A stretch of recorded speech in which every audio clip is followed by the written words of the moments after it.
Greetings, welcome, peace and blessings, joy and prosperity.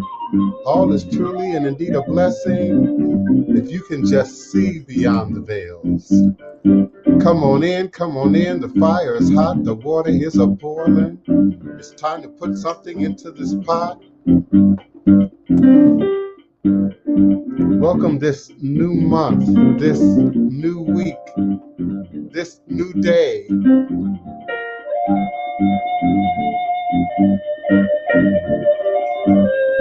I don't know what's going on with this, but I'll figure it out.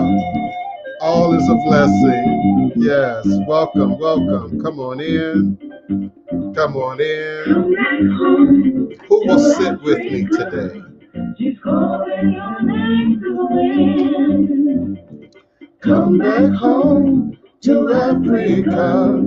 The fatty calf and golden ring are waiting for you once again. Yes, coming back to you. I'm longing for my family. Coming back to you. Out of bondage and now I am free. Da da da da da. Da da da da. Da da da. Da da da. Greetings, welcome, come on in. All is a blessing, all is a blessing. All is a blessing. Come on, chat room, give me some feedback on what's going on the screen right now.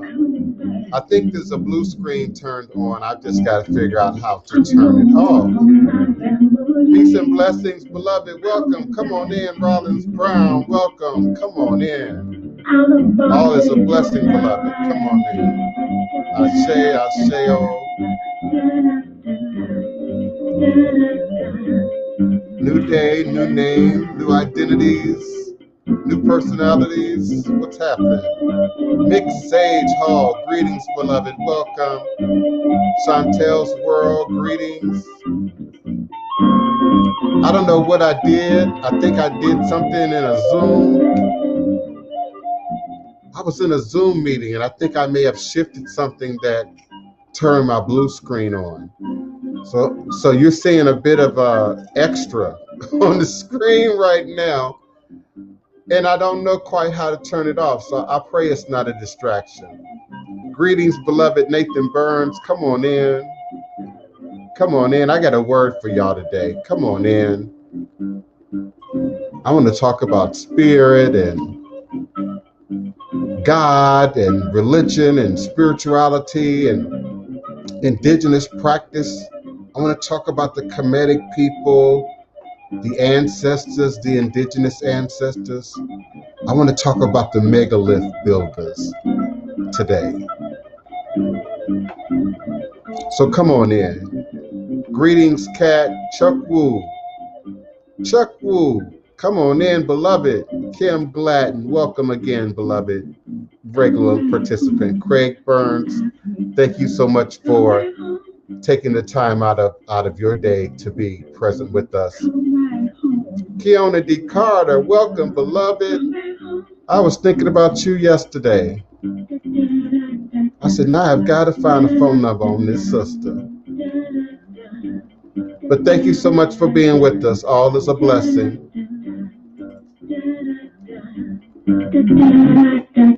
Greetings, Blog Talk Radio.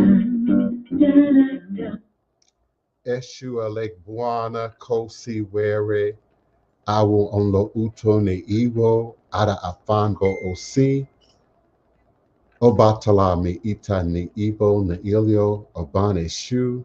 Eshu is the respected elder who flogs, confronts, and uncovers fools. That one versed in mysteries uses truth to own you.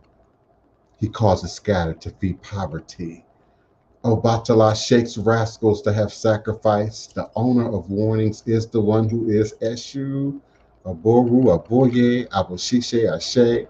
May our Ebo reach a room. May our Ebo be accepted. May I ever allow what we desire to come to pass. And so we say, Ashe. Divine all blessed greetings and salutations. You are now sitting live with the Divine Prince, Pan-African Spiritualist, Practitioner, Author, and Advisor, Elagun Oloye Hoodoo Obeya Bokur, sharing with you in all things spiritual, mystical, metaphysical, cosmic, evolutionary, revolutionary, healing, and holistic. And we might cover all of those today from a Pan-African Hoodoo world spiritualist perspective.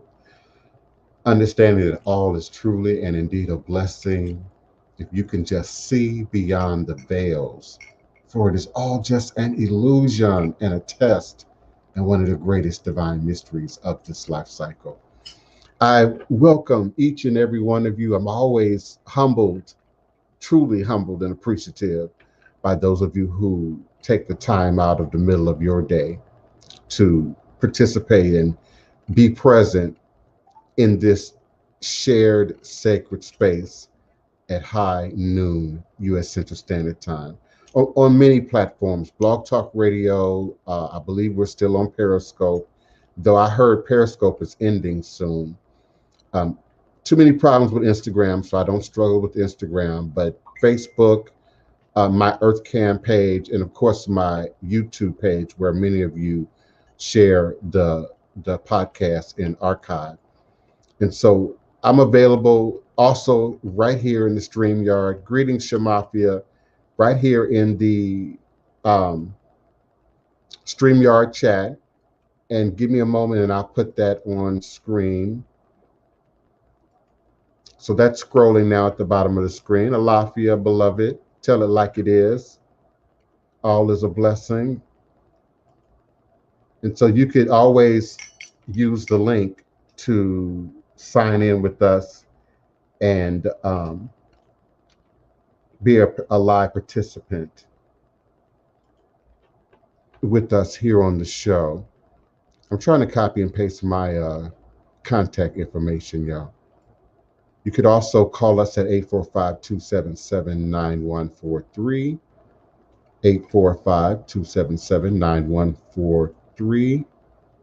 When you're ready with your question, comment, or request, please do press the number 1 on your telephone keypad, and I will be more than happy to unmute your mic and unmute your mic and bring you into the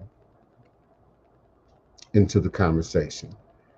Give me a moment, y'all, to copy and paste this information into the chat, and then allow me to go deeper into my meaning for today, deeper into my purpose for today.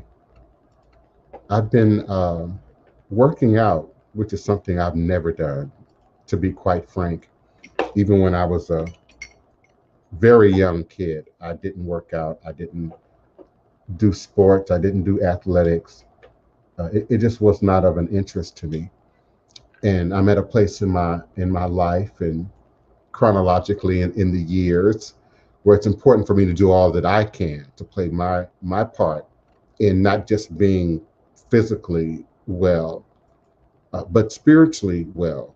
And sometimes I think we detach the physical from the spiritual, and that's an out teaching. Greetings, beloved Nyasha. Greetings, beloved.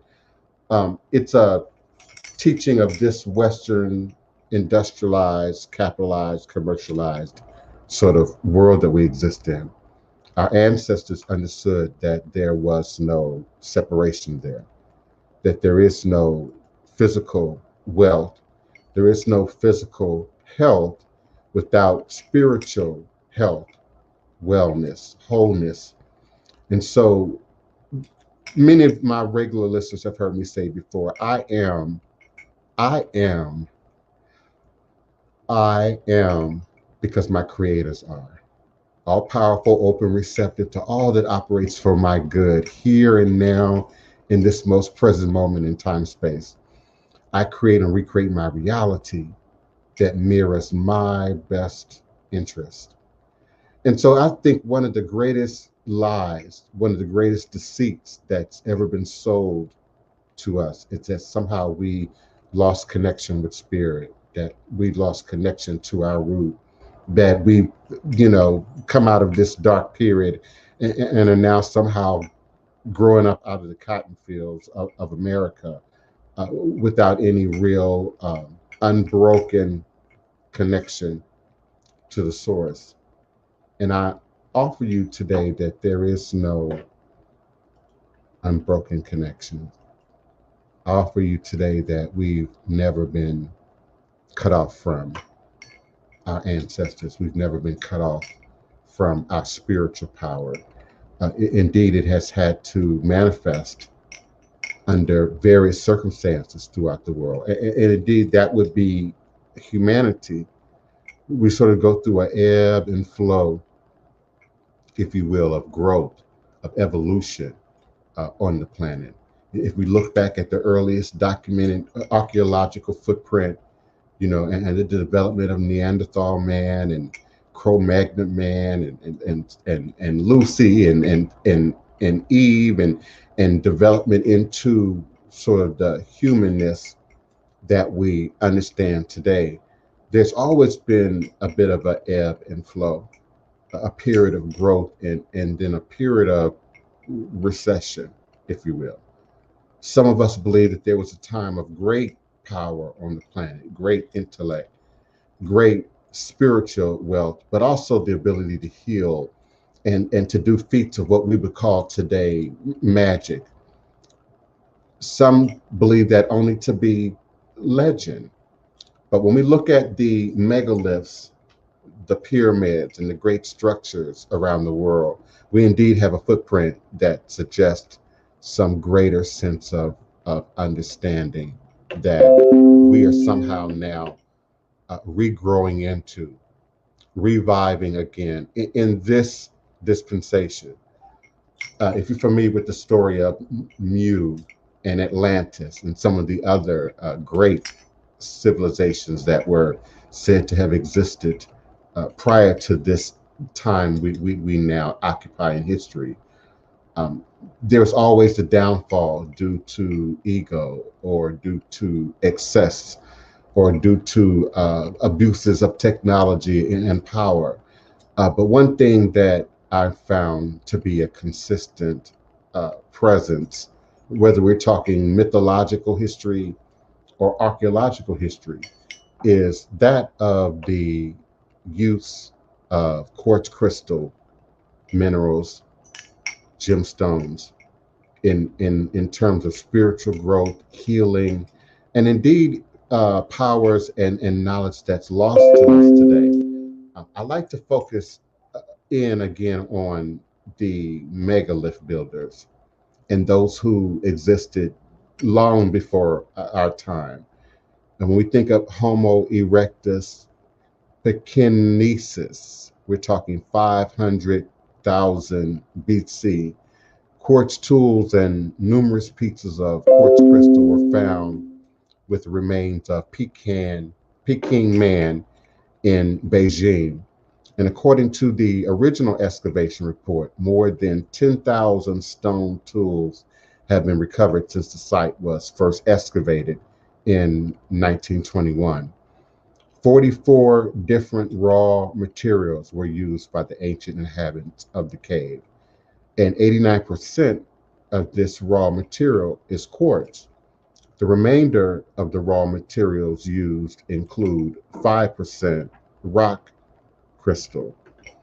And we see a footprint of quartz, and not just for how we view it often today, jewelry. It looks cute. It adds some kind of aesthetic, to our environment.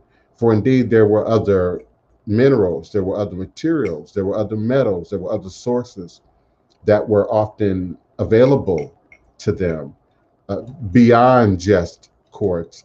So there's a clear focus, a clear laser view in on quartz embedded rock of all sorts, and then the metaphysical, scientific and in some cases, chemical powers that might lie behind these stones. Indeed, scientists of today understand the power inladen within quartz, for indeed it drives our computers, it drives the memory banks within our expensive technology and systems. So indeed, someone understands and has found a way to lessen that value among the masses of people. And this is a practice that we've seen throughout history, and particularly among our people, to disempower anything that gives power to the people, to bastardize, to demonize anything, any tool, any knowledge, any awareness that gives power to the people. We have archaeological footprint from 17,000 to 9,000 BC of rock crystal tools being found in Austria. Rock crystal is normally a poor choice for a napping stone, as its crystalline structure is relatively coarse. Only large, pure crystals of rock crystal can be used to produce longer blades, which are not present at this particular site in Magdalenian, Austria. Why this material was preferred at the Gudenus Cave and several other sites remains an unresolved question. Because again, there were other minerals, other rocks, other metals, other items that could quite possibly have been utilized if indeed they had the value and the properties that we've come to understand that quartz crystal contains. Of course, the first so-called man-made glass from Kemet, from ancient Egypt, was consistent of molten quartz, molten minerals that were melted down and then often inlaid into gold and other fine artistry and religious items. So we can see a footprint throughout the world, 8,000 to 7,000 BC, in France, crystal spear tips. Of course, among the indigenous Americas, we've found everything from crystal skulls to other quartz and gemstone items that clearly had a deeper meaning, a deeper purpose than just monetary value or material value. And so I want to talk a little bit about that today and how that is and still remains to be a strong component, not just in my voodoo, but the indigenous practices of the world, the often lost idea of science and power and magic embedded within the dynamics of these stones. We're still questioning how these architectural megaliths were even built, which again suggests some awareness of the power and science in these stones, in these minerals, that either allowed them to float stone, to do something that we still have not been able to really clearly define in terms of the building of such megalithic sites and structures. So there's clearly a knowledge and awareness that has been lost. I remember when I was a kid, sort of a church-going kid, you would often hear conversations about whether miracles still existed or not, whether miracles were somehow just confined to the Bible or to the past even. And if that was something that indeed existed in the past, why don't we necessarily see it in the present? And so I believe there is a well-structured documentation of evolution of communal consciousness among communities, of course, among humanity, but also among individuals. And we each have an opportunity to get up a new day and exercise that part of our consciousness that still might remain untapped, that still might remain dormant. Quartz and gemstones is really what brought me into ATR. I can't be more clear about that. I was enthusiastic would be an understatement of Asiatic, Egyptian, Chinese, Japanese culture at the youngest ages that I can remember, and particularly in their usage of gold, silver, gemstones, minerals. Some of you may have heard me say the other day that it was clearly obvious to me that it wasn't necessarily being captured just for its monetary value, but to capture something spiritual and dynamic that maybe we've forgotten or indeed have lost. I also want to open the conversation up about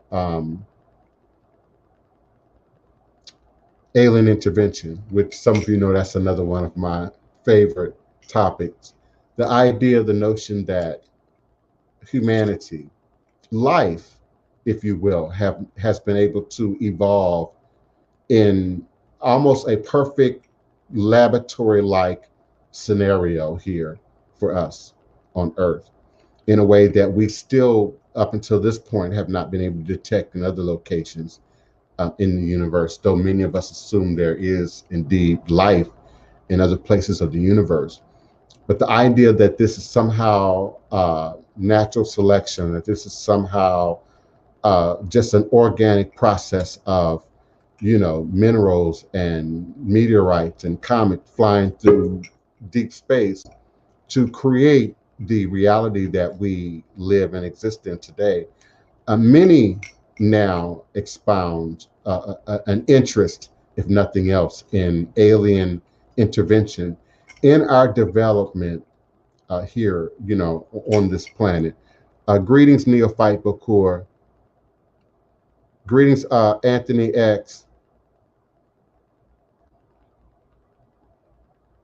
Yeah, and Michi X is fire for sure, and I'm grateful for her work.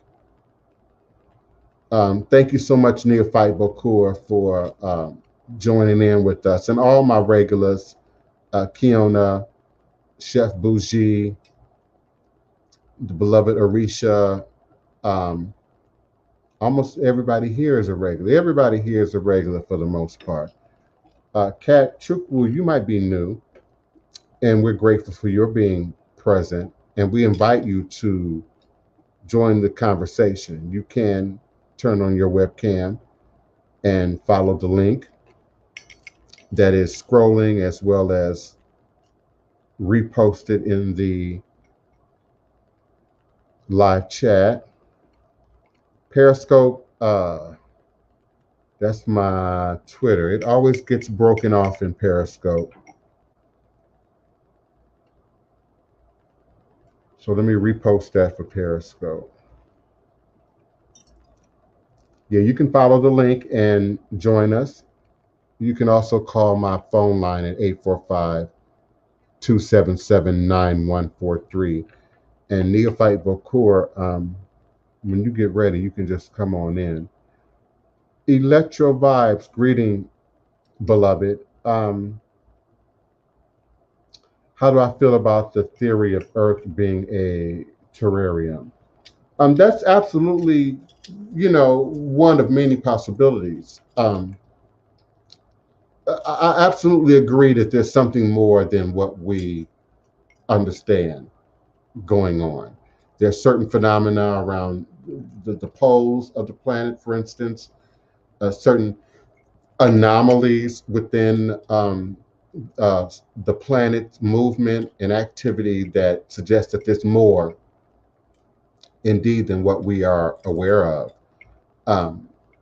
When I think of a terrarium, I think of something that is controlled, maintained by a human or by an intelligent being.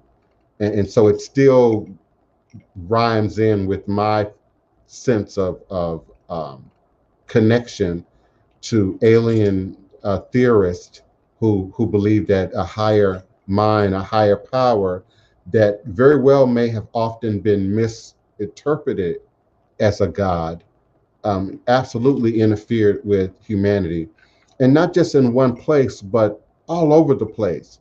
And so you find a footprint in Asia, in South America, in North America, in Australia, in Africa, in locations, remote locations where people, could not necessarily have been exposed to the same degree of information, but very well may have been exposed to similar events, similar scenarios that would create, for example, the building of pyramids all over the world. And what creates the building of pyramids all over the world that don't necessarily look one like the other, but clearly follow a mathematical, in many cases, astronomical pathway to development. There's clearly something more there that our scientists, our archaeologists, our DNA specialists are still looking for and haven't fully been able to answer. And Neophyte Bakur, before I open your mic or before you come on in, I wanted to mention too an article that I read, and I may have posted it somewhere, a DNA article about a discovery of another sort of human type of, pre-human type form. Like we talk about the Neanderthals, we talk about, different degrees of, what do you call us? When we're not human, what would we be otherwise, other than just mammals? But there's a name for it. But they've discovered a previously unknown people in West Africa that aren't quite human, that aren't quite Neanderthal, that aren't quite Dravidian, and are now this new category of, somebody in my intelligent audience, help me out with the word I'm trying to find. If we're not humans, what otherwise would the Neanderthal be called? What do we call them? But it's another form of human-like, pre-human development that is now new, a new discovery in West Africa. And so they're calling it a bit of a mystery. Come on in, Neophyte Bakur. Give me a second to see if I can actually find that article. Sure thing. Always a pleasure to be here. Thanks for having me. Hello, everybody. How you doing out there in YouTube land? I've been out, just spending a lot of time with my family and whatnot, but I'm glad I can jump in on this one because I just recently had a conversation with a young man who was having the same questions about the connections between crystals and the practice. And we had a lengthy conversation, went on for hours, about quantum physics and how crystals play such an intricate role in all of the theories involved in quantum physics. We can't hear you as well. If you don't mind, I think I have some interruptions right now. I will jump back in about 5 minutes. Okay, I hear you now. Yeah. So come on back when you get that together. Yeah, it plays a critical role in our development, and not just culturally or religiously, but even scientifically, even biologically. If we got into, and we may not do so, but if we got into a discussion of cells and how DNA is formed and what it looks like, protons, neutrons, your blood cells, we're really talking about crystalline forms that exist within nature and ultimately within our bodies. My cousin might be trying to join us too, so give me a moment. Greetings, Honeybee Queen, Bon dia, Lavo. Greetings, beloved, from Germany. We certainly appreciate our international audience. I tell people all the time I have an international audience, but people from all over the world. And thank you for being a regular new listener, Nathan Burns.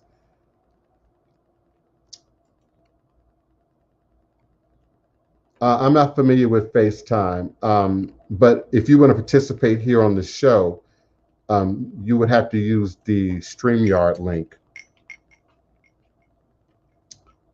in order to show up in the way that Neophyte Bokur just did, Honeybee, in order to be a part of the show. I see you, Craig Burns, but cryptoid is that's not the word I was looking for. Species, okay, but species of what? We can't say they're species of human. So honeybee, they're not a species of human. So what will we be? And I just heard that word like in the last week, and now it escapes me. Homo erectus. What was Homo erectus? What was a Neanderthal? What was a Dravidian? If they were not humans or they predated humanoids. I think Julie just helped me out. Julie Birchinell just helped me out. Humanoids. Okay, humanoids. Okay, so they've discovered a new form of humanoid in Northwest Africa, previously unknown, previously undiscovered. Of course, still not the quote-unquote proverbial missing link, but a category of humanoid that had before not been looked at, not been examined. Neophyte Bokur, come on and finish your thought about crystal. It sounded like you were going somewhere. Oh yeah.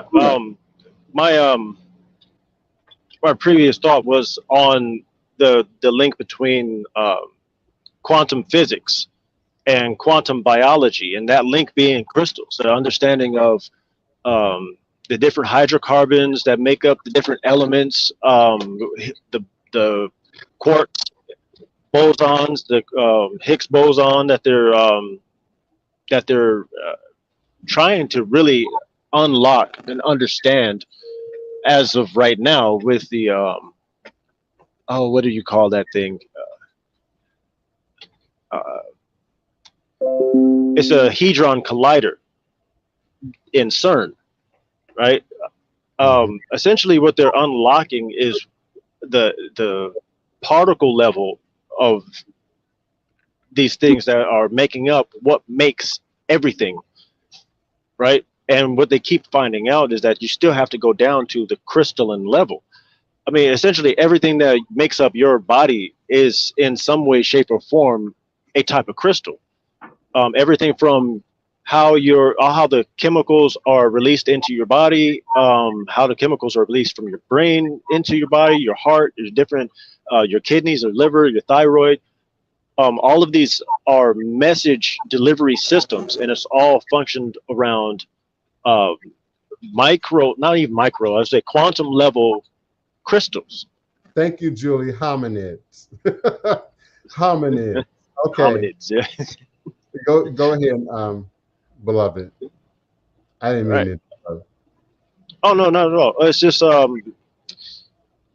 right now in science, this is the majority of the topic of debate right now is the understanding of these different elements.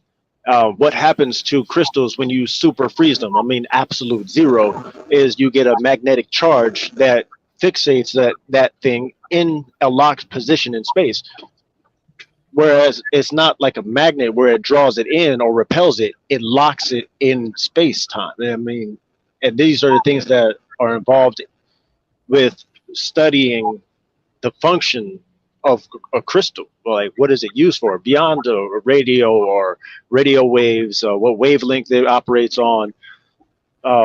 These are the kind of things that when you're thinking about the spiritual practice, you're not really thinking about the science involved in the crystal itself. We're looking at, okay, what does it draw in? That's great, but in science, what is it used for? What is its primary function? Amethyst, one of my favorite things, everybody's favorite crystals, amethyst. For some reason, that's really popular. But when you think of amethyst, you don't think of your syringe on a regular basis. But your syringe, as of the 20th century, is lined with a coating of amethyst so that the plastic doesn't leach into whatever is inside such syringe or beaker or any of your hospital supplies.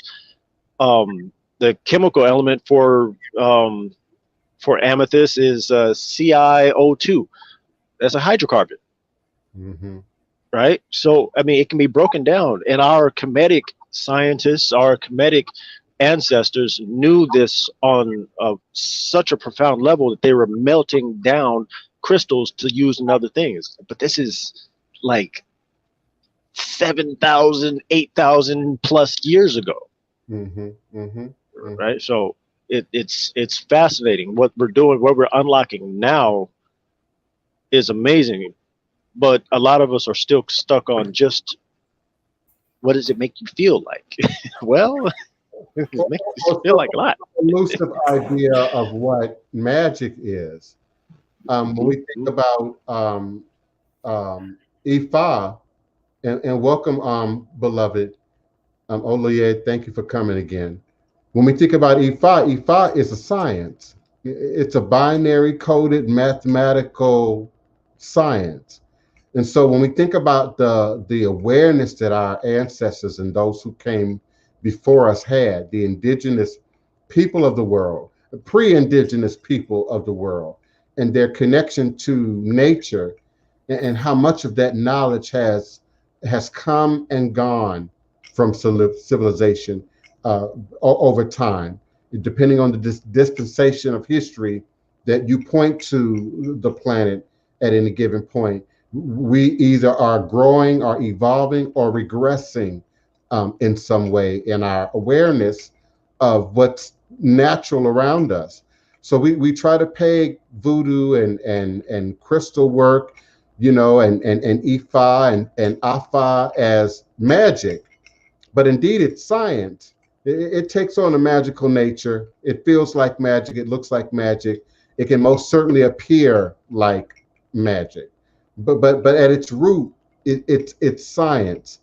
And so understanding that we are manifestations of God, that we are manifestations of the supreme creators, and our ability to create and recreate our own reality starts with the light within each and every one of us individually. And I hope I was able to kind of steer you on in, Oloye. Because it's like, okay, what are they talking about? Yeah, so we might talk about anything on this show, but that's sort of the umbrella topic, sort of reviving, rediscovering, that God that we indeed are, that goddess that indeed exists within us, that higher power, and particularly in tumultuous times, politically, racially, ethnically, financially. We live in some unique times, but I'm sure we could go back and again look at pre-Kemet, Atlantis, and see similarities in terms of our growth in technology, our growth in our ability to sort of utilize what's available, to us in nature. But then that thing that seems to be universal, ego, self-esteem, greed, abuse of power. And so over time, even if we think of just legends, over time, we see great civilizations that rise up only to fall by some of our lowest energy points, as humans. Come on in, beloved. Neophyte Bakur, you were on the last show, huh? I think I missed the last one, but the one before that I was there. Oloye Ifawole, Oladeji, Efuntade is my cousin, and we discovered each other by way of DNA. We've been talking for years on this show about DNA and the importance of self-discovery by way of ancestry, bloodline, lineage, and that's how we met. and Oh, nice. yeah, we had a lot in common, and so now he's here, and prayerfully will be a regular part of the of the show moving forward. Our E5 representative. Yeah. Word. I like that. Man, I mean, it's a small world. It keeps getting smaller the more we know. Sure. Yeah. Indeed.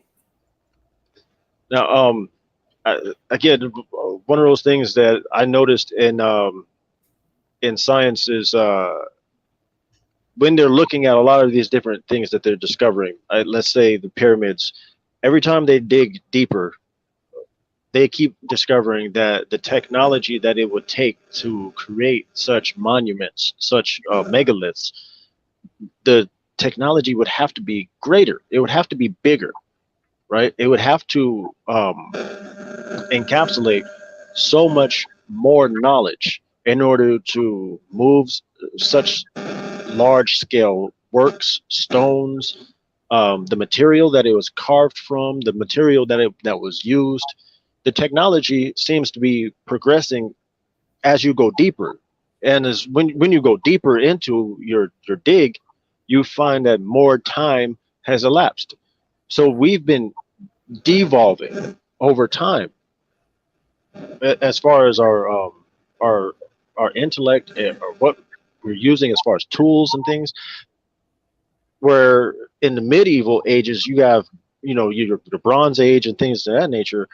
The technology was supposedly advanced for the time, but before that age, you have the people in Africa, particularly West Africa, that were smelting metals on a regular basis in the field. I mean, like in dirt mounds, let alone anything that they would have in their cities. This was common knowledge. Mm-hmm.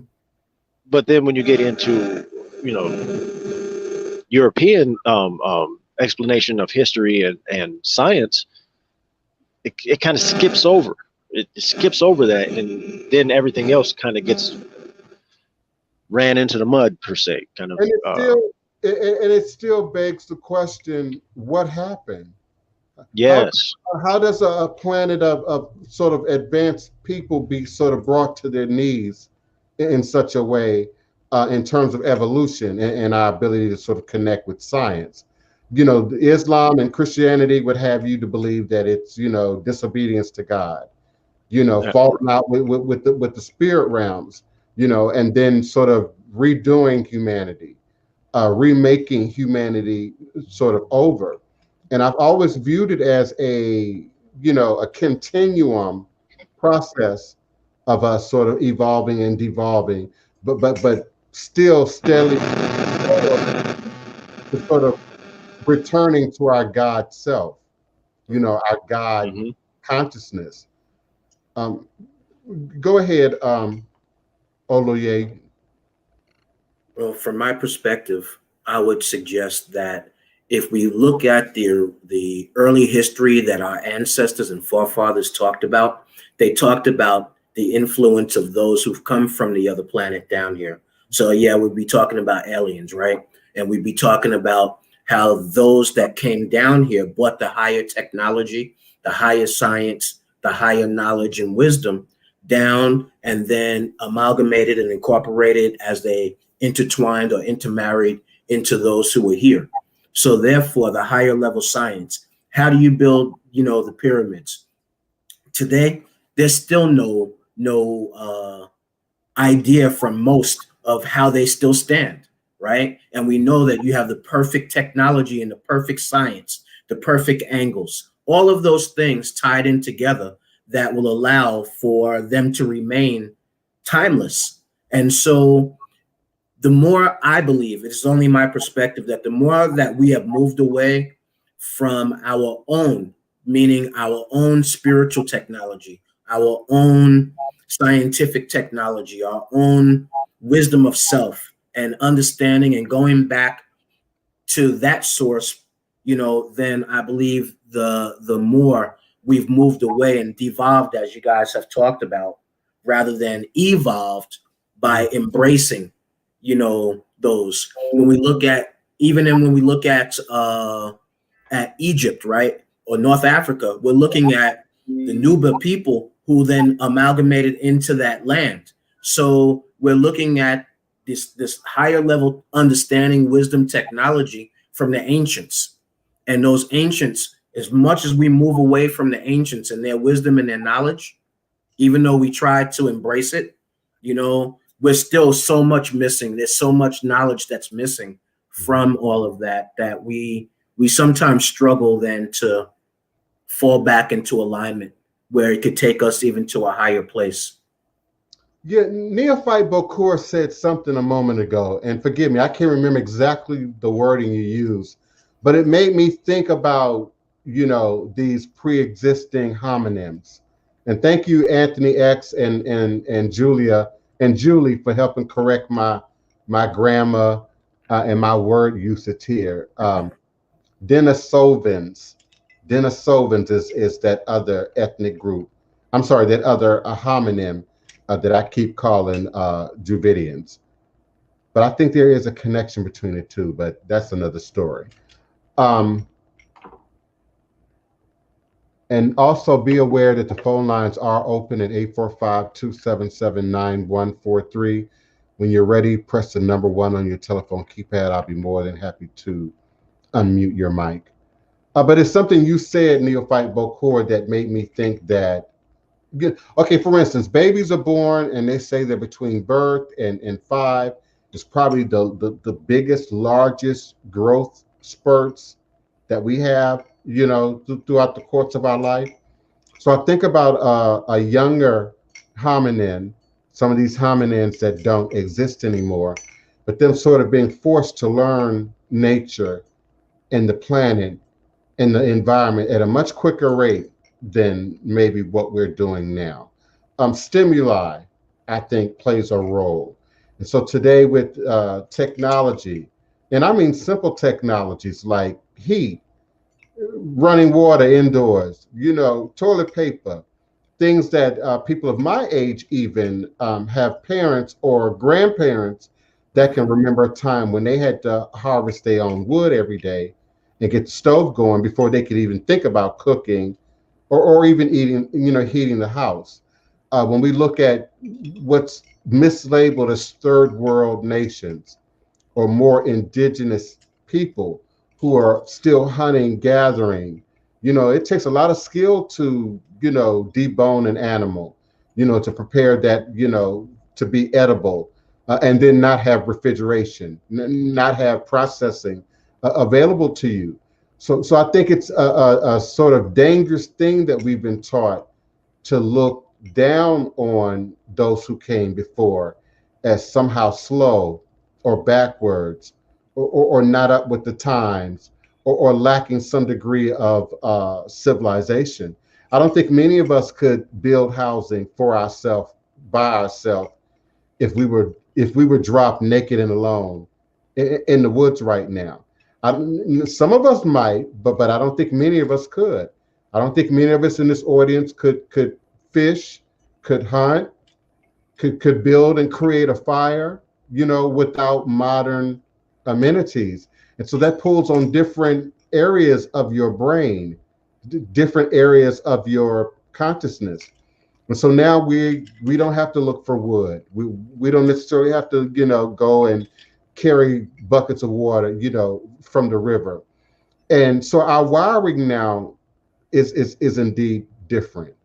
I think about what, you know, tired looks like when you're 13 versus when you're 23 or 33 or 53. I think about what bored looks like when you're 10 versus when you're 20, when you're 30, when you're 40. So I guess that's what I kind of mean when I say we evolve and we devolve, we kind of expand and contract, you know, as individuals, but also as humans, also as people, you know, in this process. And the question still remains, are we still being somehow engineered from outside, engineered from out beyond Earth, engineered beyond our own human capabilities? And I would be curious as to how many people in our audience right now, because we would appreciate your participation.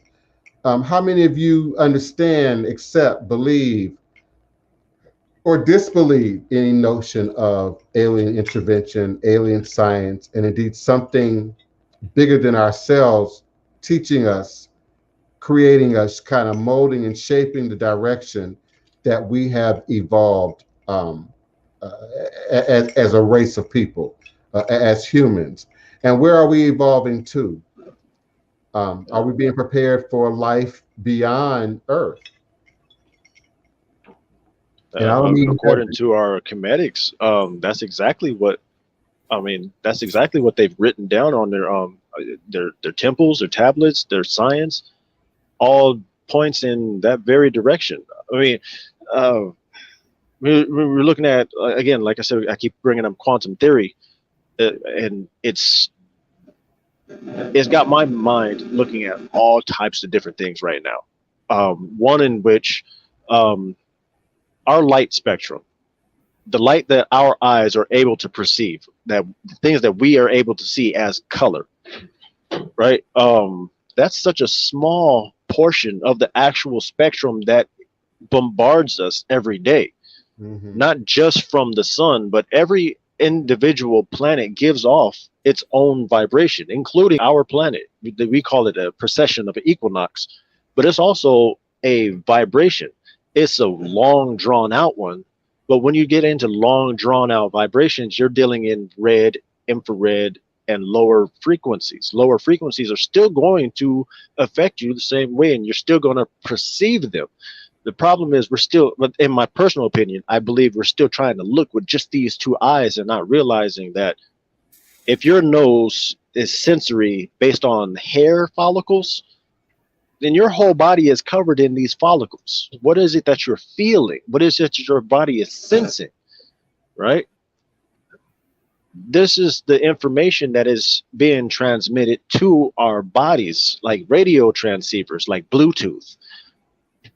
From just our sun alone gives off infrared that we can't see. It gives off ultraviolet. We can't see those things. Mm-hmm. And then way on the other end of that, it's still giving off different types of light that we only see as darkness. It's not dark. We just can't see it with our fecal little eyes. Our feeble little eyes can't perceive that information.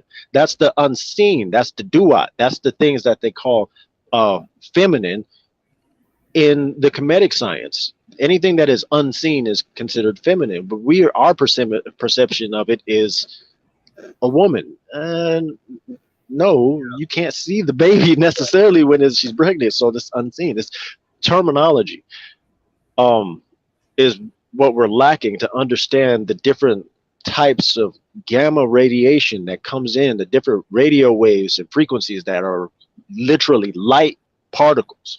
Mm-hmm. that our bodies are perceiving and digesting. Like literally your body is digesting these forms of light. Hey, Kevin, listen, I appreciate your comment.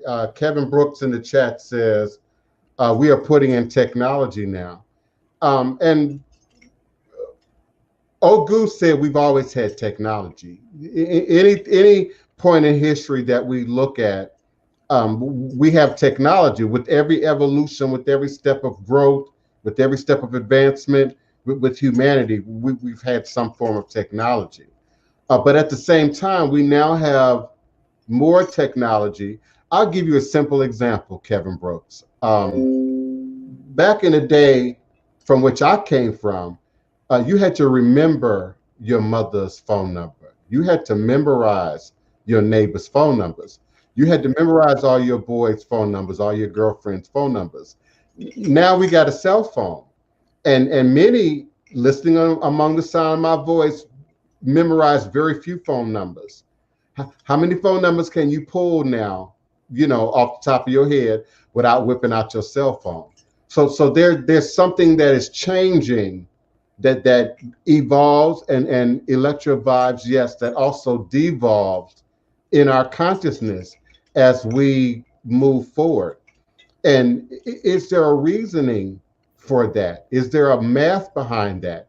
Is there a science behind that that we still are yet to fully comprehend?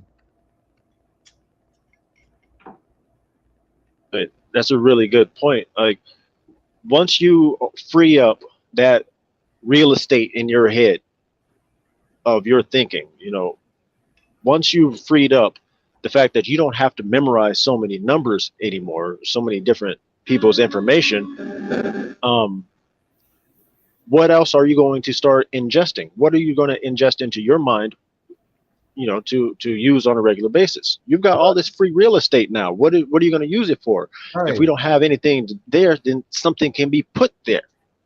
Right. I'm already there. And again, is that something being put there to indeed prepare us for another reality beyond earth? See, it's real easy for Christians and Islam and Judaism, religious folk, to say heaven, to say nirvana. But what if indeed this misunderstanding of God and spirit and divinity is really about alien manipulation among life on the planet and preparing us to move on to the next place? Something else that I always believed, even as a child, was that Mars had been previously occupied. No one told me that. I didn't learn that in school. It wasn't in the encyclopedia, but I always had this feeling that that Mars had been not only occupied, but damaged and destroyed, and that now those people were somehow here and repeating a cycle of introducing quote unquote technology while at the same time damaging everything from the water to the air to the bee population. I mean, just damaging everything with the idea that once we're done here, we can move on to the next location. Why are we spending trillions of dollars or more in space when we still got people hungry around the block, when we still have major homelessness in many cities, you know, across the world, not just in America? And why is that a unifying factor? That international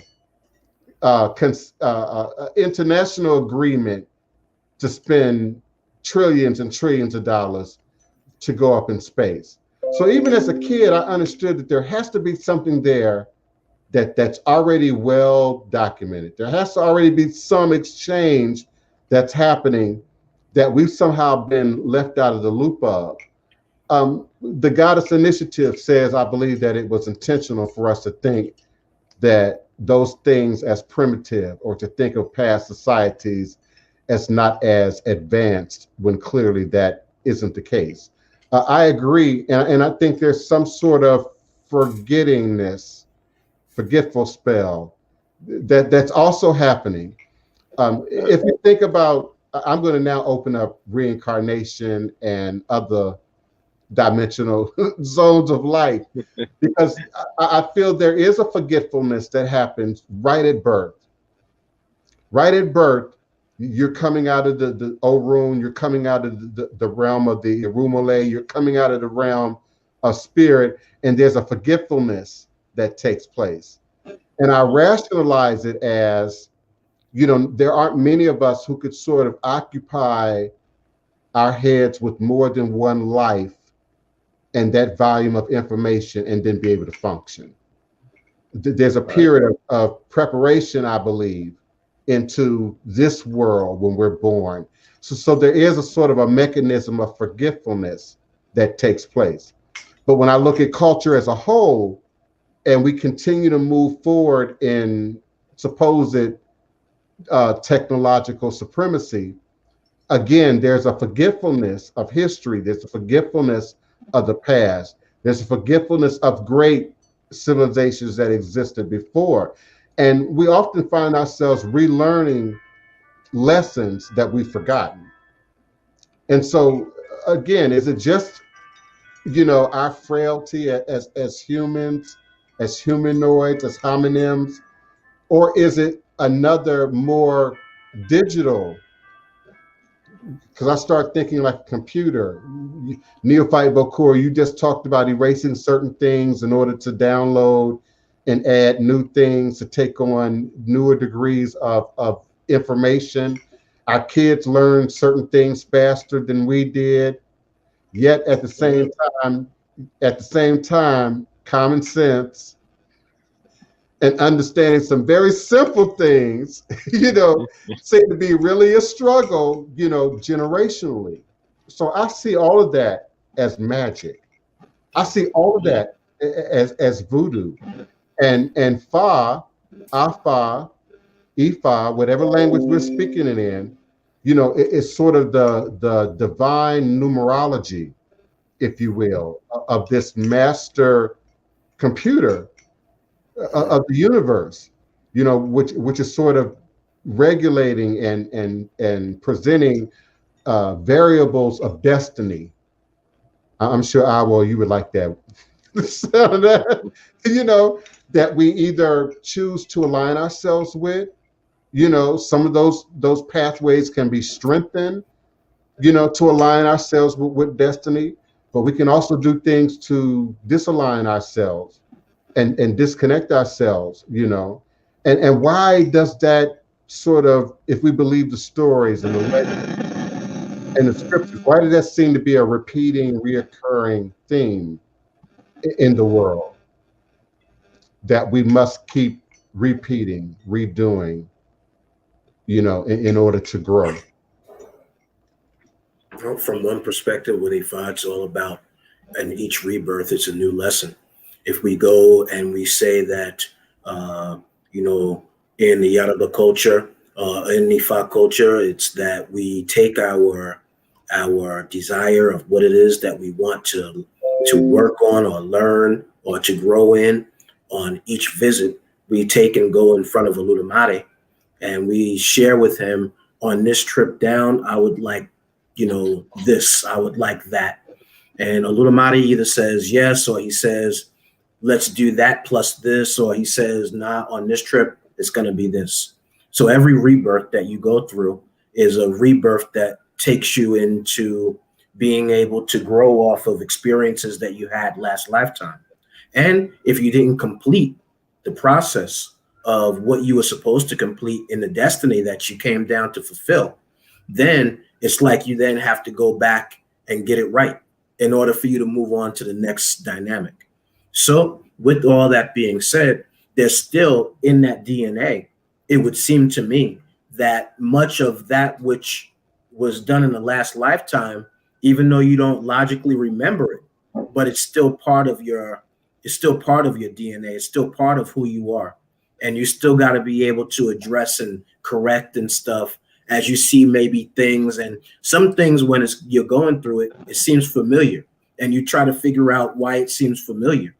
Those who might have a lot of dreams, the dreams seem familiar, but they don't know why the dreams seem familiar. But it's the dreams that are saying, you've gone through this. Now, here's a little bit of a flashback of a memory. Now, let's make sure that we get this right. Mm-hmm. If I can elaborate on that a little bit more. Go ahead. That's exactly what I keep finding in the science part about it, in the medical science about it. When you're dealing with a DNA structure, your DNA chain, you are the combination of your parents' DNA structure is what comes down. That's the same stories that we get in our traditions. That's right. Right? Put in a digestible form so we can understand it in our minds. But when you're looking at say physical fitness, when you're dealing with kinesiology, you're dealing with body mechanics. Your body has a muscle memory. That's right. You do things through repetition. Well, this is the same thing. When you're passing down your DNA, that's a repetition. So those memories that he's talking about are a measurable thing in science that we're kind of separating from the spiritual part about it. The science and the spirituality were not separate in Kemet, in Egypt, or any parts of Africa for that matter. None of that stuff was ever separated. It's only when you get to places that are evolved or supposed to be Western or new or technologically advanced, that you get this divide between quote unquote church and state, or science and spirituality. Our ancestors had it both together as one continuous understanding of knowledge. Correct. And the more we go into it, the more we realize, okay, there's an absolute reason why these things need to be connected. So I'll digress on that, but yeah, that's my belief. If we look at it from even the verses of Ifa, it speaks of Olodumare sending Obatala down to create the earth, right? When he on the way down, he saw that the chain or the thing that the rope that he had been coming down on was not long enough to get him all the way down. So Ogun then developed the chain that brought him the rest of the way, where he got to the tree and climbed down and all that. But it goes back to when we mentioned Ogun before and the technology. But Ogun is also that which is in alignment with DNA. The chain is that linking DNA. Right. So therefore, it's a wavelength, right? Correct. On one hand, when you're dealing with the light spectrum, it's a wave. Mm-hmm. But when you're looking at as a material level, like a liquid form, it would take the shape of a DNA chain. When you look at it, it's still in the form of a wave, because it looks like it's spiraling and whatnot. It's neither here nor there. It's the same idea. They're the same way that light travels from one spot to another. Your DNA literally is the liquid form of light. Throwing stuff out. Sorry. The beauty of it too is if you look at Obatala, who is the owner of the white cloth, then it's all about pure light and pure white. And so what you're saying then resonates as Obatala's influence and Ogun's influence as they work together in the development of creation. Mm-hmm. Right. I want to respond to Kevin Brooks. Listen, I agree that humans are becoming lazy. We can't build a house. We can't pull firewood. We can't sort of provide food for ourselves. I agree with you to a certain degree, but at the same time, there's an evolutionary process that's happening, that we are far more evolved to some degree in ways of consciousness than our predecessors. So there's sort of a physical thing that I see happening, but also sort of a mental thing. And I would like to ask you, Kevin, do you see any evidence at all that energy that's otherwise being sort of wasted, that you describe as lazy, do you see any evidence at all that that's being applied intellectually somewhere else in humanity? Is there a way to find some balance between those two things? Yoel Adamus, I believe the beings are both otherworldly as well as existing in unknown realms. Is that a question, or is it? Yeah, well, there's no question mark, but it says, are these beings otherworldly or other unknown realms yet to be named fully? And I totally understand the question, and I think the answer is both. I think there is a alien entity of some sort, or maybe several, out in the universe that we have not made physical, literal connection to. But at the same time, I also believe, according to the string theory, Einstein's string theory, that we coexist in intra-dimensional spaces at once. So indeed, there are those our ancestors, who exist in a dimensional space that is just off of our own, mirrors our own to some degree, but it's not exactly within the same realm of reality that we might occupy in every waking moment of our existence. And we have an opportunity as humans, I think we're uniquely maybe crafted as humans to be able to interact temporarily within those various dimensional realms. It explains our dreams, our daydreams, our ability to fantasize, our ability to create and recreate in our head before we actually do something with our hands, our abilities to remember the past and organize the past. So I think the answer to your question is both. I think I understand it a little bit better now. And again, look at the colors that are associated with our ancestors. Like take Ogun is associated with green often, but that's also gamma radiation. Or Shango is associated with red. Well, that's not radio waves, but infrared. Every color that is associated with our deity is essentially on the light spectrum, and its temperature is exactly where it's supposed to be as far as a wavelength. Temperature and wavelength are two things that we often don't associate with each other, but your wavelength, how long it is, and the description of our deity, just to use a word out there, I mean, if we're looking at that and we look at the function of their story, the function coming out of their story, what their job was, what their title was, what did they do, what was their purpose, what was their story, and then you go and ask yourself, okay, well, how does that associate with the information that we can gather from these different quote unquote colors that are associated with the different light spectrum? And we know that this is all waves. Again, DNA, how our ancestors are awakened in our DNA chain is directly linked with light. Science is on the verge of uncovering a lot of that right now. And a lot of us that are in the spiritual practice it's going right over our heads. I've had plenty of conversations with people who are unaware of anything scientific, but they are enamored with everything spiritual. A little disheartening, but or everything magical, or everything magical, and doesn't understand its connection to spirit. Right. Well, Adamus has asked another question, I believe, or another statement.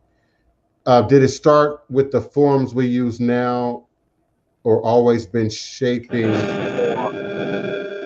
just now ones that can translate the meaning of its creation? Okay, I don't quite understand your statement, but I believe I understand what you're trying to say. And that is, even when we look at the creation story in Islam, in the Bible, in Judaism, there's this talk of something spiritual, almost supernatural taking place on the planet that to some degree allowed humans, for instance, to mate with quote unquote aliens or angels. We know that something took place, call it the flood, call it God's intervention, and sort of put an end to that sort of activity between humanity and the spirit realm. When I think about unicorns and fairies and gnomes and giants, which are also mentioned in many world stories, and then these things supposedly being removed from the planet at some point, but usually by way of this great flood or some sort of intervention. So I think, we've evolved forms. I think there was a time where we were more animal than not, more earth-based than not. And if we believe the religious creation stories, either intermixed with angels or were interfered with by aliens, depending on your perception. And then that changed the trajectory of humanity. Some say that the serpent in the garden was a alien or a reptilian alien, and not a quote unquote serpent as we sort of know them. But we could also look at Africa and many other places in the world and go into their older stories of creation and know that they were able to communicate with animals. They were able to communicate with nature. They were able to communicate with a plant or with a tree, and have it respond. So I feel the forms have evolved over time. I also feel the forms have been interfered with or manipulated to some degree over time. And that's provided I'm understanding your question. Yeah, Craig Burns, technology is creating a sense of reliance, a sense of entitlement, a sense of laziness. Yeah, I agree. And again, I agree with what Kevin Brooks stated earlier. I just think that while there is a devolving going on, there's also an evolution of something else taking place that did not exist before, that did not exist prior to where we are now. I just feel that in my own mind, the last 100 years, the last 150 years have been miraculous in terms of growth in humanity, technology, going from radio to black and white TV to color to internet, and so it's real easy to believe and accept that there has to have been some greater power, some greater force, involving itself in our evolution, in our advancement. Do you agree with that, Awo? Well, yeah. I mean, if we even look at, and I'll take it from both standpoints. If we understand that putting together computers is still human putting together computers. So there has to be a certain level of knowledge of that higher level technology to put it together, where anything that we put in to look for, it comes up like that. So there has to be a correlation between the human side and the technology side in order to make everything, flush together.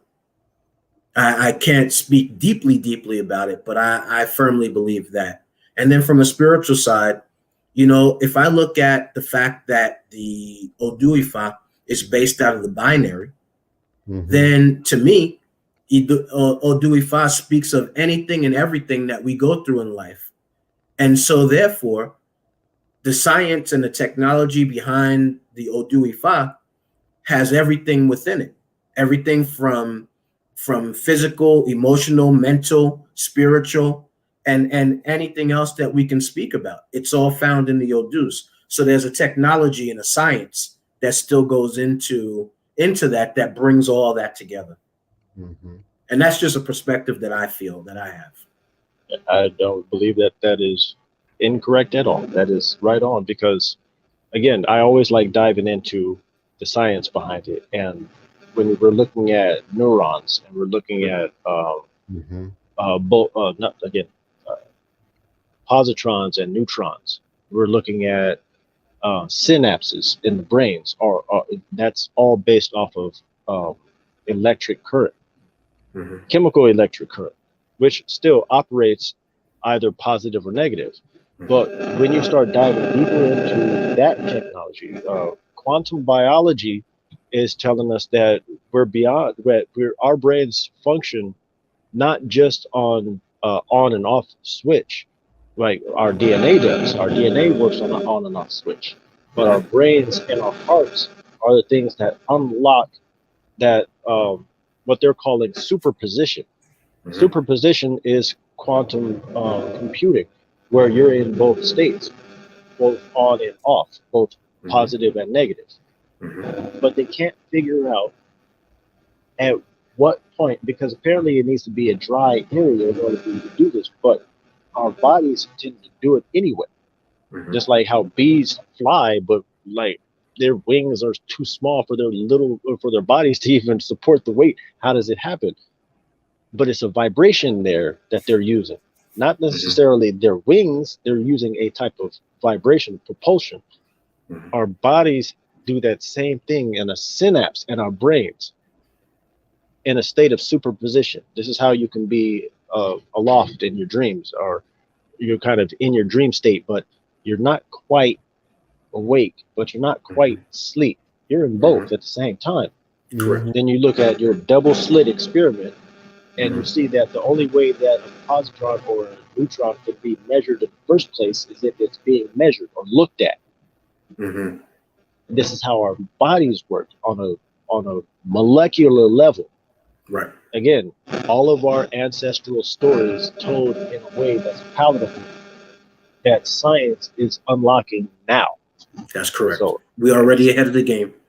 Yeah, we're already ahead of the game. You just don't realize it. You got to get out of just the spirit part and start adding in the science so that we can explain what Oshun means and why it's associated with the diaphragm and why everything functions like this. Well, it's the sunlight, same thing. Anyway, but right. Oh yeah. Yo, Adams, thank you so much for your comments. I see you. Anthony X, thank you so much for participating. Kevin Brooks, thank you so much for participating. I don't know what happened to all the queens. I don't see any of the women in the chat right now. Are they getting themselves all dolled up for all the handsomeness on the screen? I don't know, but I appreciate everyone's participation. Ashley X asks, is it true that the 256 Odu are based off 7 generations of ancestors mathematically? And so how what does is tie into the Akashic records? What it is told to us is that when we have different levels of initiation or connection back, then it takes us back at least 7 generations. So then, of course, that would be involvement of our ancestors as well, because then we tie into our ancestors at a different level, going back through those generations. So that's a simple way of me explaining it in terms of the Ifa perspective.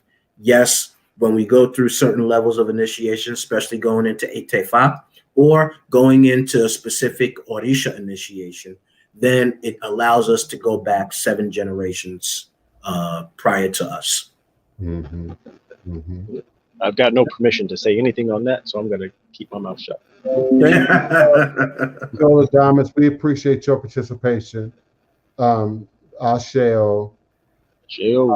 Julie is still with us. The Infinite One Lives is still with us. Never left. She's taking in all the male energy, listening and learning. Let's see, who else? Craig Burns, the photon experiment shows the light. Hold on, let me make sure I put this on the screen. The photon experiment shows the light is particle observed and wave is not. Right, but you have to definitely look at that double slit experiment and how that particle of light still behaves as a wave. That's not saying that it is positively a wave, like without any argument that it's a wave, that it functions as both a particle, a single speck, and a wave, right? And that is what the primary argument is right now, especially the arguments that were presented by I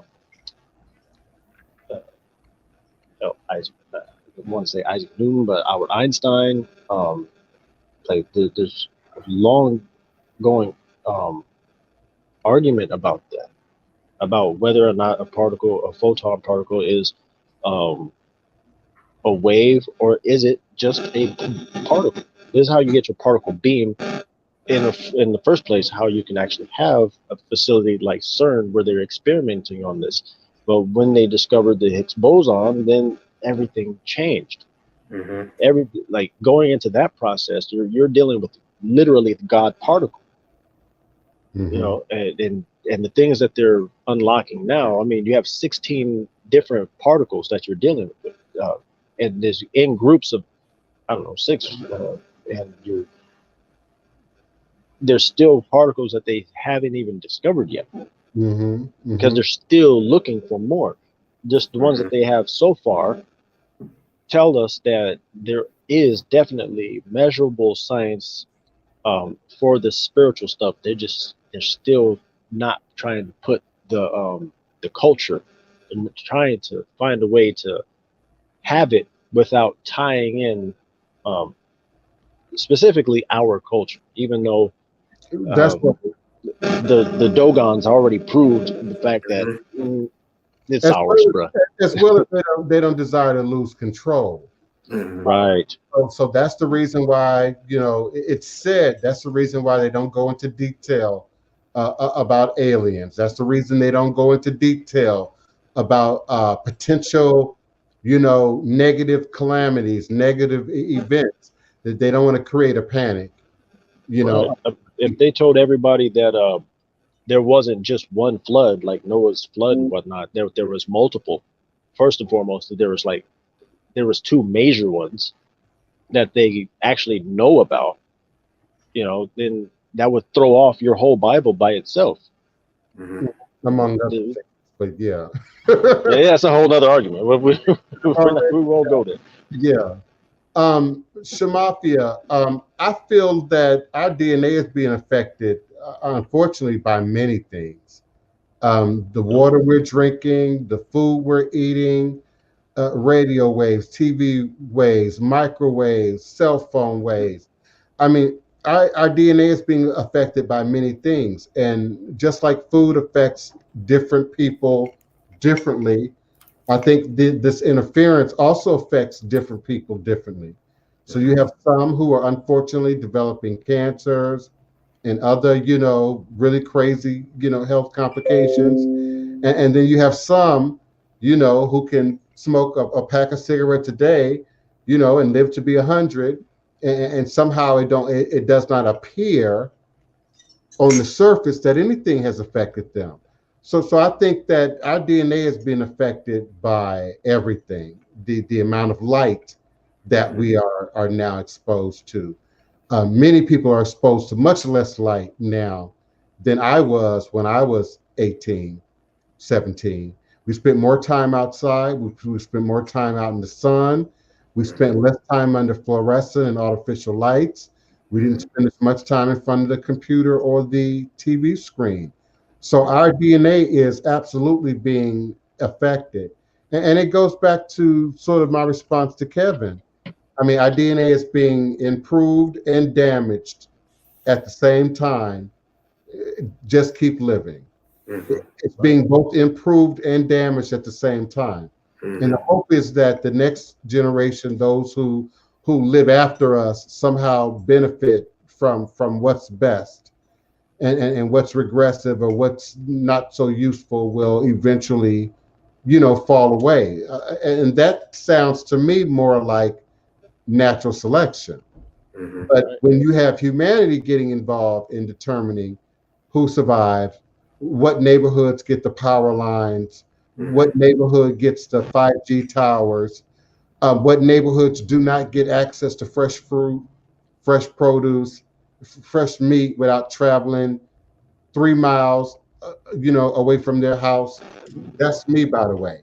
I would have to travel at least 3 miles away from my house, or it would have to be delivered.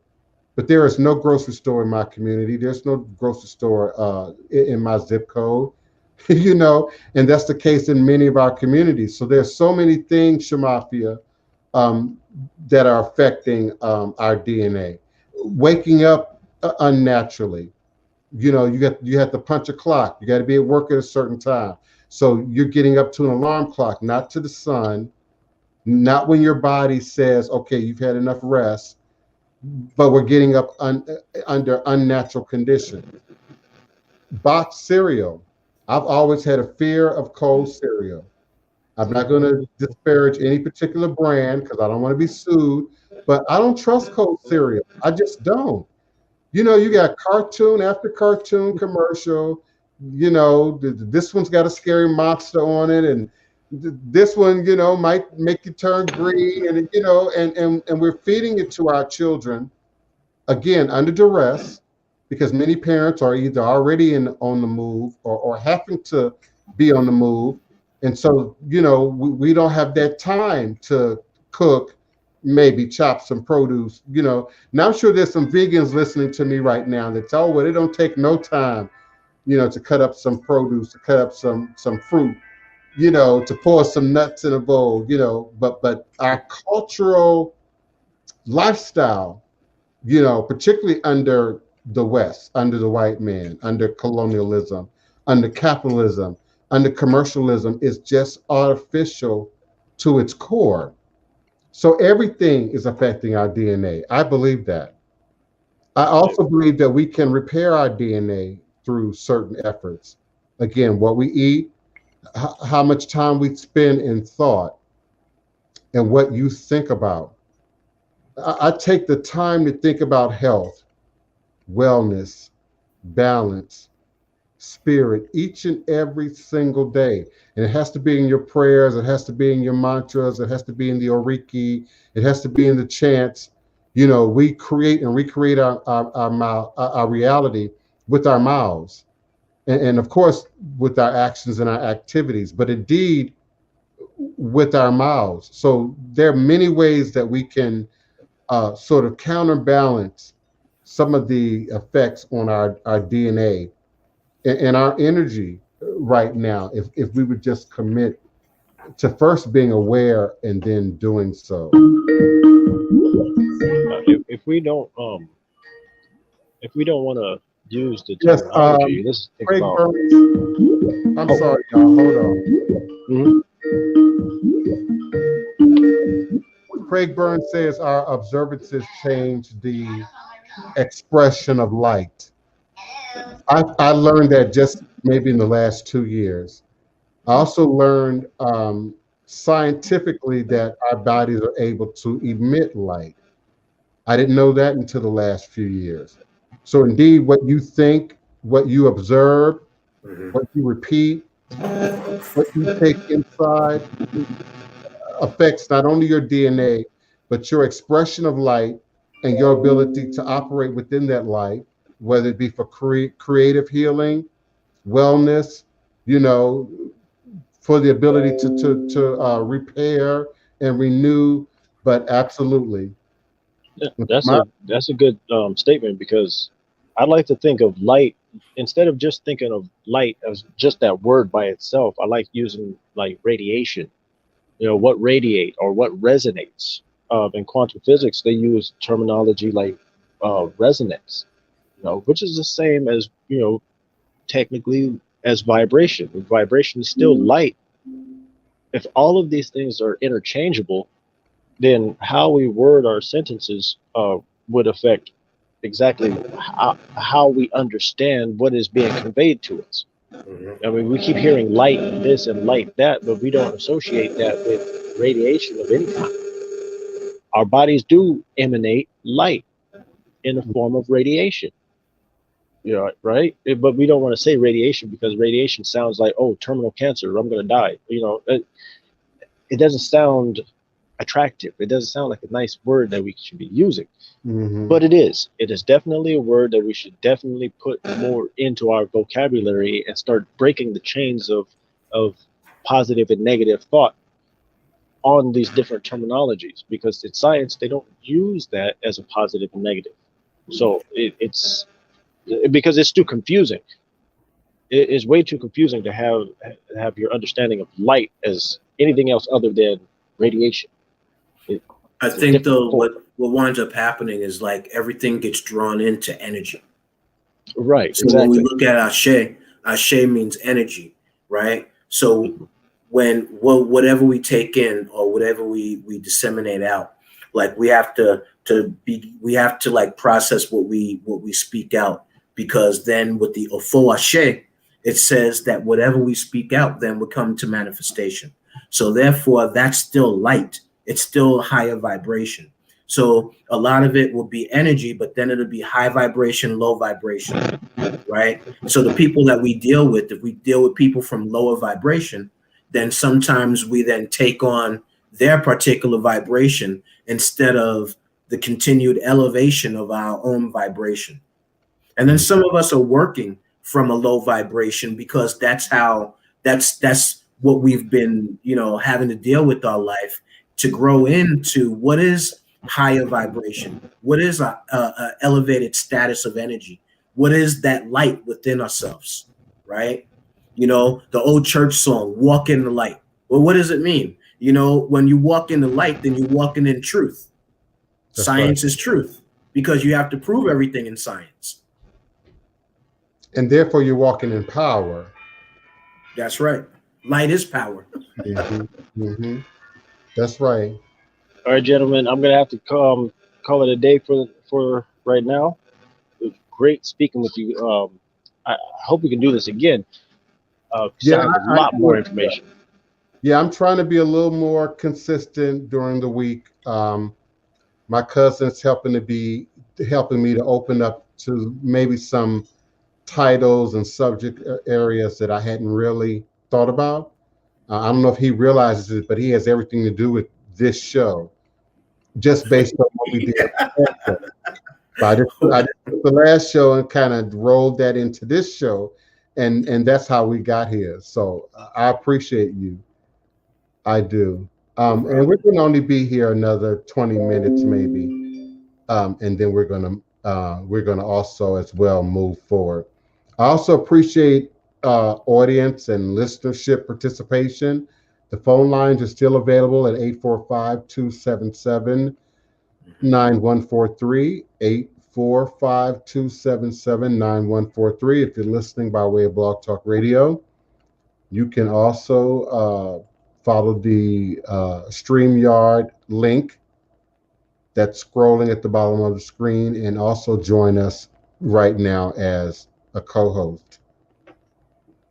The heart has a powerful energy field, the brain also. Absolutely. And in Voodoo, every aspect of our body, every part of our body vibrates at a particular frequency. And I believe Ifa might be similar. And then there's a deity, there's Odu that represents each aspect, of the body, and how we utilize that energy to not only create energy fields for protection, for defense, but also to project energy to other people, places, and things, to other locations. Okay, I got my chat cleared.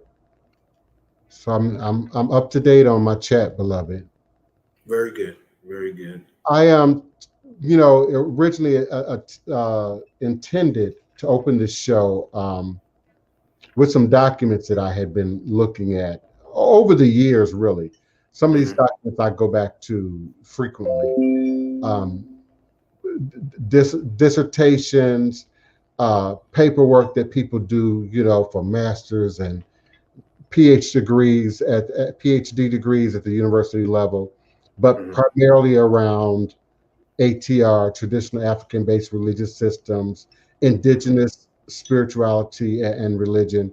So I've been looking at, magic and the supernatural in African slave culture here in America, African-American conjure, African magic among the enslaved.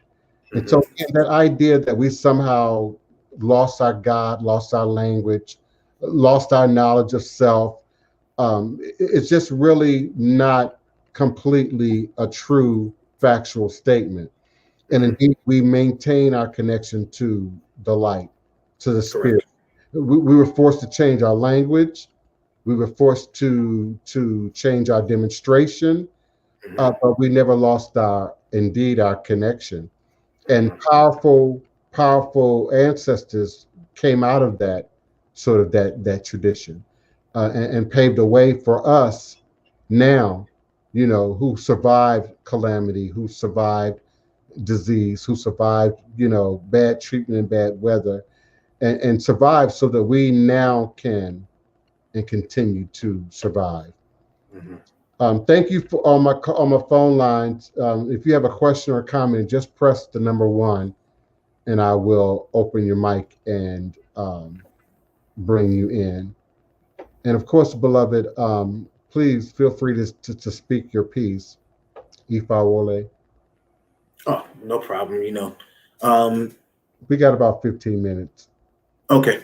I believe that what you said is true. Each Orisha manifests a different connotation of energy.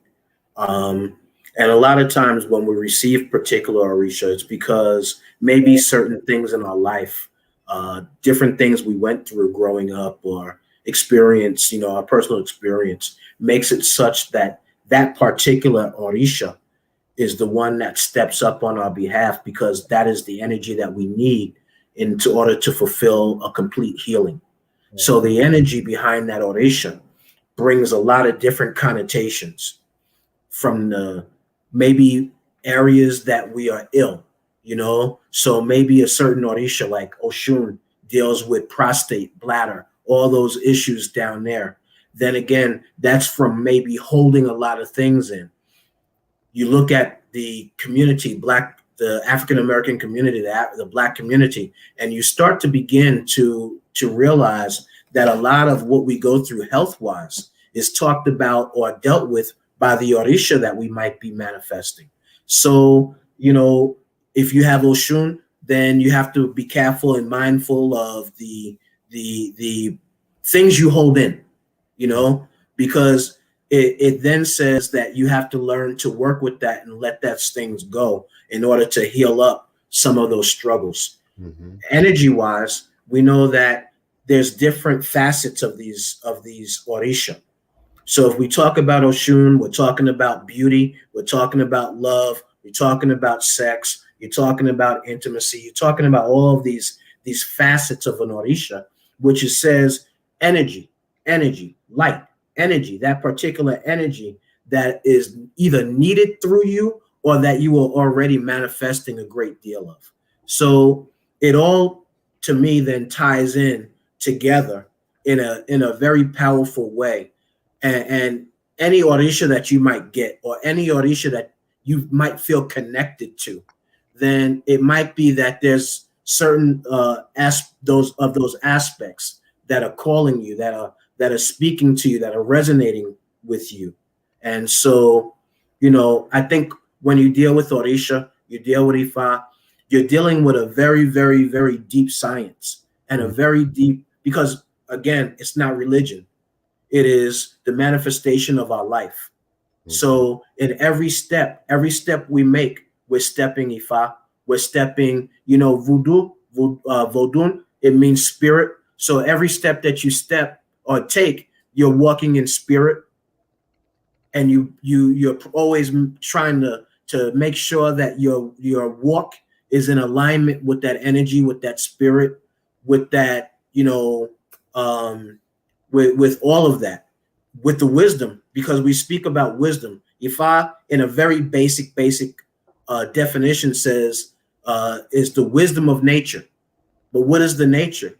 The nature is our divinity within, right? The nature is all of those aspects, from the divinity within to the manifestation of how it comes to us, yes, in the outside stuff, but in all aspects of our nature.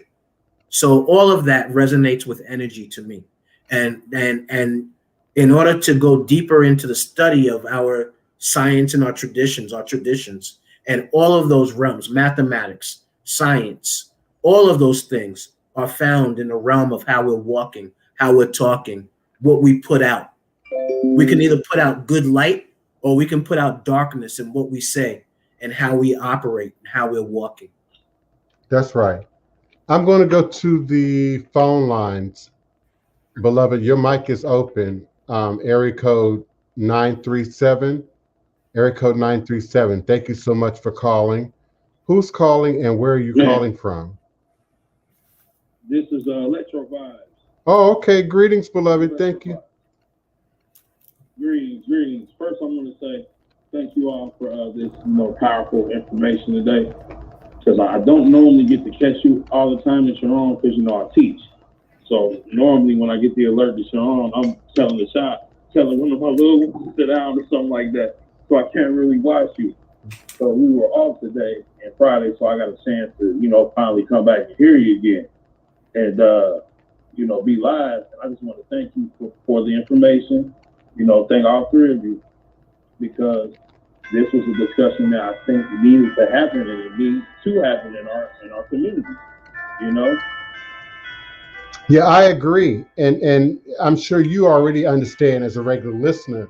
My goal, and I've been encouraging my cousin to sort of support me in this goal, is that this sort of replaces what we have. And even in the case where we're not actively trying to replace what we have, we want the people to know that there is an option, that you're not backed into a triple corner of Judaic, Christian, Islamic, belief, and that there's something that's real and tangible and provable and documentable that's available to us.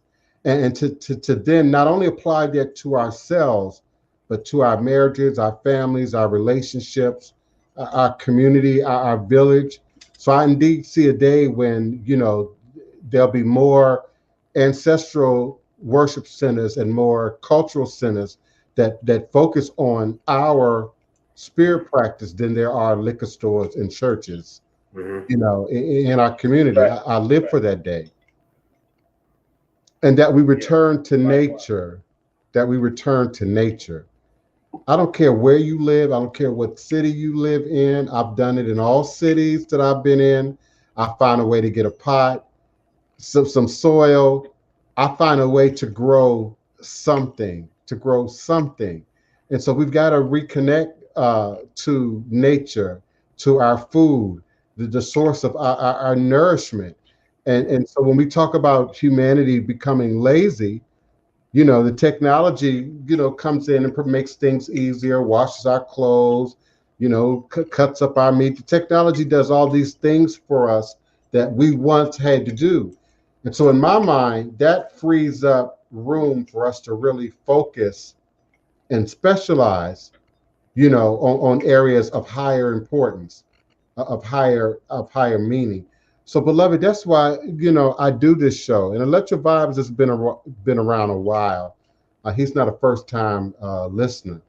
But that's why I do this show. That's why I resist the entertainment factor.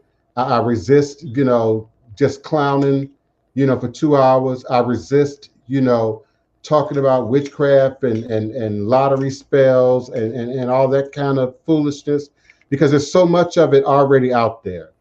And indeed, if anyone under the sound of my voice is interested in being entertained, there are plenty of people in position to do that. There are plenty of other channels, available to do that. But I've been doing this show, for 12 years. I started on Blog Talk Radio.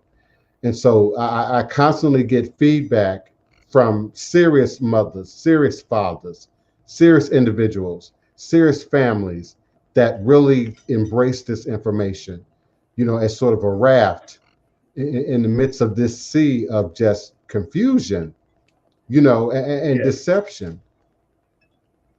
Go ahead and let you vibe. Yeah. No, I'm gonna say yes. I agree. I mean, this is not like when I found you, I was on like the path of figuring out the deeper knowledge, the knowledge of self. And I instantly knew this is not the place for that. Like you said, there's other places if that's what you're looking for. There's other places for that. But I never saw you as that particular source. It was always a resource to help me along my path. And and I appreciate you for that. And I appreciate Oloye and the Mokor too. Like I said, all three of you today, because I needed to hear this, because I've been having sort of this discussion with my friends, but a lot of them really don't quite understand. They can't get that deep. That's why when I said earlier, let's go deeper, because I knew we would get there. So thank you both, and please keep taking this information because the people need it. Thank you. Indeed, I'm grateful. And I know it sounds corny and people don't like to hear it, but it has everything to do with what we are eating. You just cannot eat bullshit and expect to just manifest light and love and joy and creativity and sort of be in balance with nature. We've got to get controls as a people, as a community, on what we're eating. You know, we're seeing a lot of demonstrations of white supremacy, violence, murder and mayhem. People, you know, unhappy, and so they decide they want to kill up the place. They decide they want to, you know, shoot up the church, shoot up the mall. You know, people are out of control, and their hormones and their chemicals and their wiring is out of control. So not only are people lazier, please forgive, I'm trying to, Kevin Brooks said, not only are people lazier, but our wiring has been severely tampered with in terms of what we're eating, how we handle emotions, how we handle anger, how we handle stress. I just don't remember exactly when that trigger was turned on, that, you know, we can't even have a discussion without pulling the gun. We can't even, you know, we have a disagreement, you know, without shooting up the entire club, without ending the party, without ending the event. And so it's more than just bad behavior. It's more than just sort of people being ego and self-driven, but it has everything to do with what we're eating, what we're observing, what we're taking in. My parents didn't allow us to watch everything on TV. Didn't allow us to listen to everything on the radio. You know, didn't allow us to go to everybody's house. You know, there had to be some limits, you know, to what we expose ourselves to what we observe, you know, as the word that was used in the chat. And when you're in a community where you aren't able to observe light, healing, progress at work, then you don't even know what that looks like. And so many of us don't know what it is to be a Black man healing, a Black man changing his disposition, changing his way of seeing things. Or we accept that there's some, you know, extreme dichotomy. You're either a radical or you're a sellout. You're either Black or you're trying to do the right thing. Good point. You know, there's no gray areas. There's no middle ground, you know, with us. And I think that comes from overstimulation, overexposure. If you expose someone to enough trauma, then every truck that passed the house gonna make them jump and look, you know. So we've been overexposed to so much white supremacy and racism and poverty and other madness in the world that we are high sensitive for the extremes. And we don't trust the middle ground. We don't believe the middle ground exists. So you're either for me or against me, right? You're either on my team or you're not, you know, and we box each other in, even in our ability to communicate with each other. I can disagree with you and still be your brother. We don't have to agree, Oloye, and we still cousins. You know, we don't have to agree on every single thing, but that wiring electro vibes has been tampered with in our culture. And I don't look how it's destroyed our relationships. Yeah. Look how it's destroyed marriages. Look how it's destroyed relationships with our partners. Look how it's destroyed relationships even with our elders. Look how it's destroyed that we cannot see something slightly different without there being a total break. And so, you know, it's imperative that we understand, even from a mental health issue, how to be able to pull all this together and to work within the realm of this. There's still light in dealing with the mental health issues. You got to find the light, because a lot of people that are dealing with mental health issues, they're not seeing the light. They're seeing the darkness. They're not seeing the beauty. They're seeing the ugly. They're not seeing, although they desire to. So holistically, I speak holistically a lot. Holistically, we have to pull all aspects, from the diet that my cousin talks about to, you know, to understanding the mental, the emotional, the physical, the spiritual, and everything that fits in between. It's a whole lifestyle thing in order to bring all of these elements together. I like to say your trapped in polarity. Yes. Trapped in polarity, because duality in voodoo is nature. Mm-hmm. We say Iwapele, we also are suggesting balance. Mm-hmm. So when I see duality, that we all have duality. I have my mom, I have my dad, I have X chromosome, I have Y chromosome. We all have duality. And Western culture has tainted our understanding of duality. So we think in polarities, male, female, black, white, rich, poor, the haves and the have-nots. We're taught in dramatic, extreme polarities. And so we're not wired to see the middle.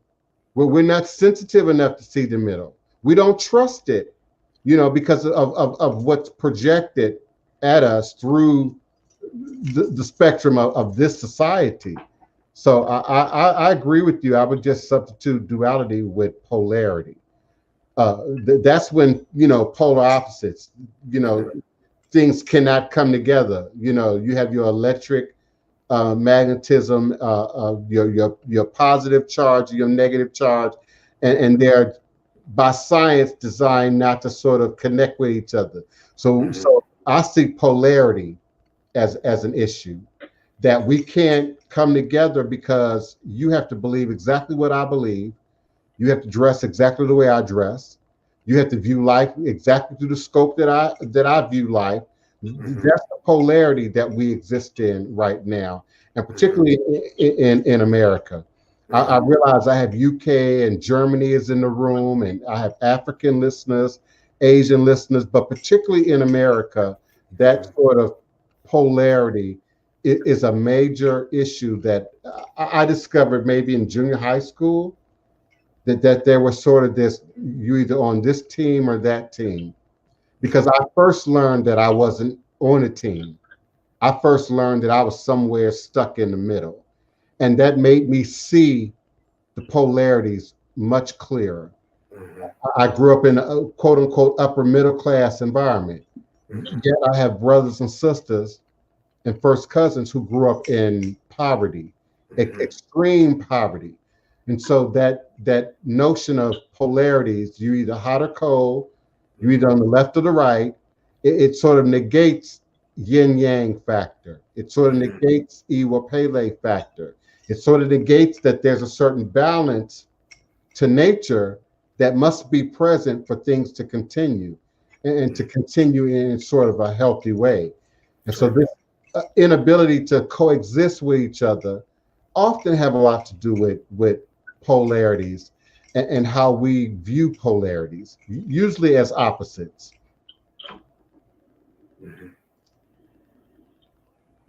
Great point. Great point. I'm gonna give it a few more minutes. I'm gonna give it a few more minutes, maybe 3 minutes before I move forward.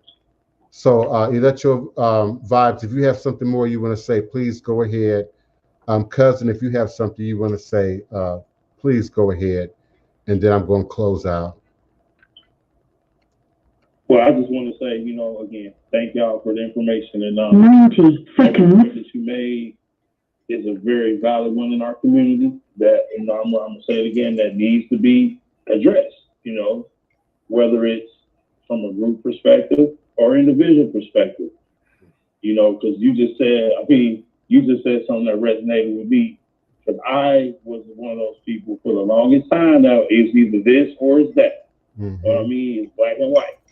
I had to learn about that gray area and understand that's how beautiful it can be when you know how to maneuver through it. And how much stress it saves you, because you realize that person is not against you because they don't see it your way, or that person is not against you because they may want it another kind of, another way. You have to understand that, like you said, it's your experience and it's their experience, and work from there. And that's what I did. And so thank you for making that point. That was very valid.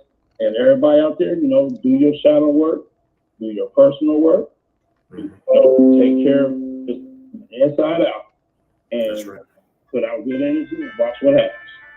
That's true. Ashe, give thanks. Go ahead, cousin. Oh, I have nothing. You know, I'm appreciative of everything today, and I had a chance to learn from both of you and Bokor. You know, I always appreciate being able to work together in unison and being able to share from different perspectives, because the different perspectives, they can make a whole. You know, so I appreciate everybody who's come to experience and to grow with us. You know, so I look forward to further unison, you know, with all of everybody, and hopefully Denise will be back soon too, and you know, all of us to be able to work together. Ashe, and thank you so much for putting up with this, whatever's going on here. Thank y'all for putting up with it, and it wasn't too distracting. And I look forward to meeting you all here again at high noon U.S. Central Standard Time, here on Revolutionary Hoodoo, New Orleans Voodoo Secrets and Recipes. All is a blessing. I say.